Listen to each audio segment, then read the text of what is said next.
জিকর থেকে ল কলেজে ছাত্রী গণধর্ষণ। এই আবহে এবারে নিজেদের নিরাপত্তার দাবি তুলে সোচ্চার হলেন বিশ্ববিদ্যালয়ের একাংশ পড়ুয়া। মালদহের গৌড়বঙ্গ বিশ্ববিদ্যালয়ের ঘটনা। এই বিশ্ববিদ্যালয়ের একাংশ ছাত্রীদের অভিযোগ, বিশ্ববিদ্যালয় ক্যাম্পাস থেকে শুরু করে ক্লাসরুমেও নিরাপত্তাহীনতায় ভুগছে তারা। বিশ্ববিদ্যালয়ের কোনো নিরাপত্তা রক্ষী নেই, পর্যাপ্ত পরিমাণে নেই সিসিটিভি ক্যামেরা। বহিরাগতরা অনায়াসেই প্রবেশ করে বিশ্ববিদ্যালয়ে, এমনকি শৌচালয় পর্যন্ত যেতে ভয় পায় তারা। সঙ্গে কাউকে নিয়ে যেতে হয়, কারণ শৌচালয়ের ছিটকানি নেই। বারবার কর্তৃপক্ষকে জানিয়েও হুঁশ ফেরেনি বলেই অভিযোগ। এখানে পানীয় জলের সমস্যা আছে, এখানে বহিরাগতরা চলে আসে অনেক সময়, দিয়ে সিকিউরিটি গার্ডের দরকার, দিয়ে আমাদের পানীয় জলের প্রবলেম, দিয়ে হোস্টেলেরও প্রবলেম, অনেক দূর থেকে সবাই আসে। তারপরে গিয়ে হোস্টেল হলে গেলে আমাদের সুবিধা হবে, যারা বাইরে থেকে আসে তারা এখানে হোস্টেলে থাকতে পারবে, পড়াশোনা করতে পারবে। আর হচ্ছে যে আমরা যে বিল্ডিংয়ে থাকি সেই বিল্ডিংয়েও পানীয় জলের খুব সমস্যা, আমরা লাইব্রেরি থেকে জল নিয়ে আসি।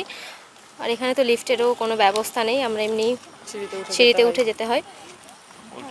সিকিউরিটি জোর দেওয়া দরকার আছে, না তো অনেক সময় হচ্ছে যারা আউটসাইডে তারা চলে আসে এখানে একটা সিগনেচার করে ব্যাংকের নাম করে, অনেক সময় অনেকজন চলে আসতে পারে।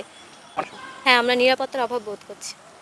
যদিও এই সমস্ত সমস্যার কথা স্বীকার করে নিয়েছে গৌড়বঙ্গ বিশ্ববিদ্যালয় কর্তৃপক্ষ, বিশ্ববিদ্যালয়ের নিরাপত্তার অভাব রয়েছে।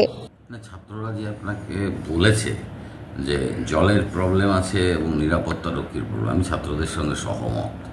কারণ আমরা প্রশাসনটাকে এই অবস্থাতেই নিয়ে গেছি যে ডে টু ডে আমরা ছাত্রদের সঙ্গে সমস্যাগুলো নিয়ে আলোচনা করি। ওরা সঠিক বলেছে। শুধু ছাত্রছাত্রী কিংবা গৌড়বঙ্গ বিশ্ববিদ্যালয়ের কর্তৃপক্ষ নয়, তৃণমূল কংগ্রেসের ছাত্র সংগঠনের জেলা সভাপতিও স্বীকার করেছে নিরাপত্তার অভাবের কথা। আর এখানেই শুরু হয়েছে রাজনীতি।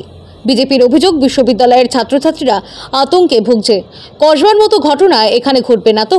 গৌড়বঙ্গ বিশ্ববিদ্যালয়ে হোস্টেল করা হয়েছে, কিন্তু সেই হোস্টেলের পরিকাঠামো নেই। সেখানকার ছাত্রছাত্রীরা বাইরে বাড়ি ভাড়া করে অনেক টাকা খরচা করে তারা থাকছে। সরকারি যে হস্টেল তার উপরে তাদের আস্থা নেই। মমতা বন্দ্যোপাধ্যায় প্রকল্পর বড় বড় কথা বলেন, শিলান্যাস করেন, কিন্তু শিলান্যাস করার পরে বাস্তবে তার রূপায়িত হয় না। আমরা আবার দেখলাম। মালদা থেকে মাধব কুমার মণ্ডলের রিপোর্ট, টাইমলেস ডেপিকশন নিউজ।